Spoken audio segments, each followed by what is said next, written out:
Hey guys, welcome back to my channel. Today I have what should be a first impressions style video on the SCAR 17S non-reciprocating charging handle.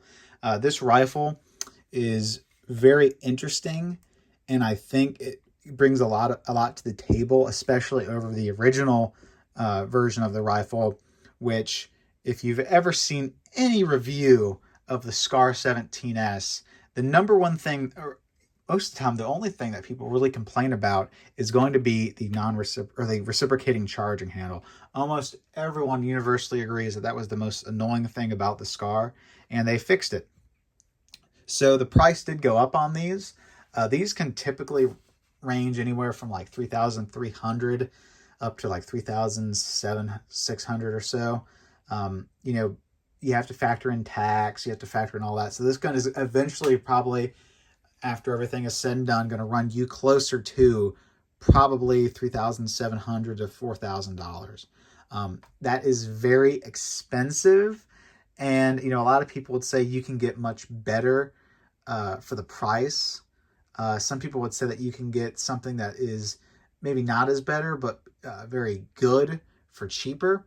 And there are, of course, things that cost more than this, like, for example, the SCAR 20S, and I believe the HK 417 or MR 762 cost a bit more. So it really all boils down to what you want in a rifle, the features you're looking for, if you're looking for something that has a military pedigree, and so on. So I think the major reason I went with the SCAR is because I've always kind of wanted a SCAR. I mean, that's like the number one thing that a lot of people say when they get one of these is they go, I finally got my dream rifle. I've always wanted a SCAR. And it seems that when you get a SCAR, you're getting something that almost everyone will universally see as, hey, I know that's a SCAR. When I went to the range the first time with this, I had the range safety officer drooling all over it. I let him shoot it. I let two other guys shoot it.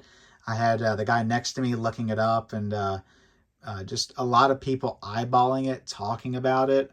When I shot it suppressed, it raised a lot of eyebrows because this thing was insanely quiet for 308 at an indoor range. So yeah, I just want to talk a little bit about it. Hopefully give you guys some first impression style information. I've only got about 500 plus rounds through it, probably close to like 540, 560 through it. So nothing spectacular. About half of that was through irons. About the rest of that was through this Vortex Razor 1-6. So I can talk just a little bit about both experiences, and then hopefully just give you a little bit of impressions about the new non-reciprocating charging handle, and a little bit about shooting the suppress, since that's something I think is important to talk about. Now, I just want to give a quick rundown of this gun and some of the things I really like about it. I really like the ambidextrous controls. As a left-handed shooter, it has been something that I've just worked around for a lot of guns. I've gotten used to not having ambidextrous controls and just learning how to run the traditional controls as a left-handed shooter. For the ARs, it's not too typically bad. Probably the most annoying thing is the magazine release. Can be a bit annoying to have to use your support hand to release the mag. Not too big of a deal because, for example, like the safety, I can kind of just rack it with, or push down with my finger and do that. And then with the bolt release, I can do that, or I can push, usually on ARs. With this gun, it's going to be a little bit different, and especially with your AR-10s, because this is a 308, and so the controls are a bit further away from where they typically are, and everything's a bit stretched out. So you will notice that with any 308 if you're coming from 5.56. Now, I can say for certain that I absolutely love this ambidextrous controls. You get that. Oops, sorry, I didn't mean to knock you guys around. You get the safety ambidextrous, and you also get an ambidextrous magazine release, and they are very nice to have. I'm very happy with them. You do get standard iron sights that come with the SCAR. I absolutely love them. They're a little bit off for what they claim they zero them at, like 25 yards or 25 meters for 300 meters. They're a little bit like to like the right and down, but they are excellent iron sights. I absolutely love them, and I love that they're included. So I just want to quickly talk about the experience shooting this rifle. It is an absolute pleasure to shoot this gun. Even in the stock configuration, it's really awesome. The buttstock has a thick recoil pad, which helps recoil. The original muzzle device is like a PWS muzzle brake, I think. Absolutely insane muzzle blast indoors, especially where I shoot, where it's a bit dark in the actual lane. It adds some flash. It can even like blind you a little bit with like some, like, you see like just like orange. That happened a few times. And I thought it was a bit loud for indoors. So that's why the main reason why I wanted to really suppress it is because it's kind of obnoxious, and it actually kind of gave me a little bit of a headache the first time I shot it, because I shot like 100 rounds, and after that I was like, yeah. So the issue with that, though, is shooting this gun suppressed technically voids your warranty. It says that right there in the manual. Now, some people would say, oh, well, it's a SCAR, so it's never going to break. I shouldn't have to send it in. You know, that you might be right. You might never have to send it in. But it is definitely something you want to be aware of. And although some people would say, well, you know, how can they tell if you shot it suppressed? You know, that's potentially true. I've heard some people say they will just warranty it anyway. So it really just boils down to what you really care about, if you care about the warranty or shooting it suppressed. And I think for me, it was shooting it suppressed, especially after shooting it unsuppressed a few times. Now, I do have the ASR muzzle brake on here. It's just as obnoxious indoors as the PWS muzzle brake is.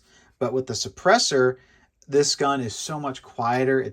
There's no concussion. It's just awesome to shoot indoors. Now, you will run into some issues, I think, shooting this suppressed. With the standard gas regulator on the SCAR, you have two settings. In this setting, this is not the standard one, by the way.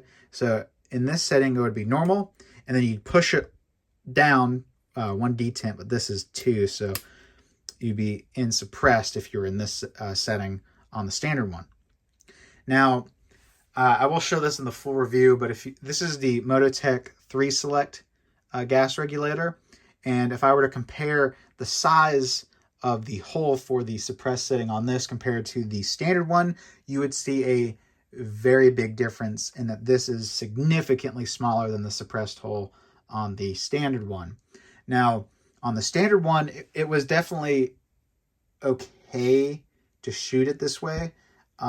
It was very gassy. It was a lot more recoil, and it did like malfunction one time.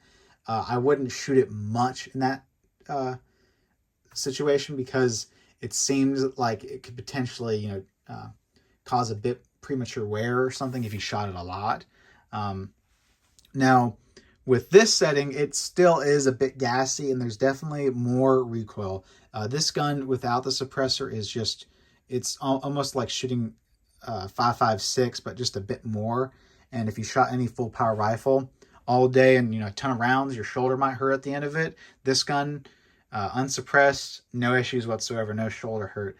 With the suppressor, it does hurt your shoulder a little bit because you definitely feel a much greater pushback.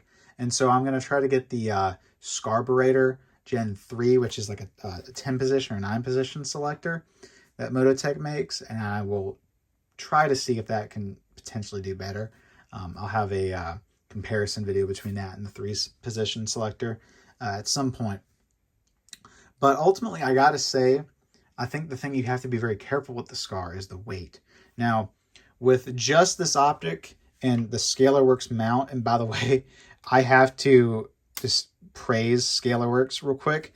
This is the first ScalarWorks mount I've ever used, and let me tell you, this is the way to go, especially on the SCAR. I think this mount is such an awesome mount. It's very lightweight. I actually bought this as a bundle with the optics, so it came from the factory already ready to go, leveled and everything. But even if you don't get the bundle, this mount is such an easy mount to put an optic into in zero, or not zero, but level and just get right. They make it like idiot proof. So if you've never done one before and you're kind of like, I don't know, I'm a little bit nervous about doing it myself, this is definitely the one to go. It's expensive, but if you get the bundle, you save like $200 on the mount, really. And it came so fast. It came within like 2 days it got here. So I can't praise that enough. But I will say that the overall weight is very good with this optic and unsuppressed. You can definitely shoot it easily, standing, no support. However, when you go to shoot it with the suppressor, you're adding so much weight to the front. It's very unbalanced and kind of difficult to keep on target. So I shoot it with this crappy UTG bipod that I had lying around. It works. If it breaks, it breaks. Not too worried about it.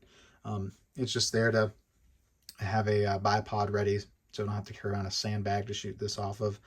But yeah, I really got to say that suppressing the SCAR isn't as easy as just flipping the regular standard gas regulator to the suppress setting. It does take a little bit more depending on what type of suppressor you're running. Now I want to talk about the non-reciprocating charging handle last, because I think it is probably the most interesting aspect of this gun, because it definitely is nice to have, but it does induce a potential issue you can have if you aren't prepared for it. So I just want to mention this. So it does have two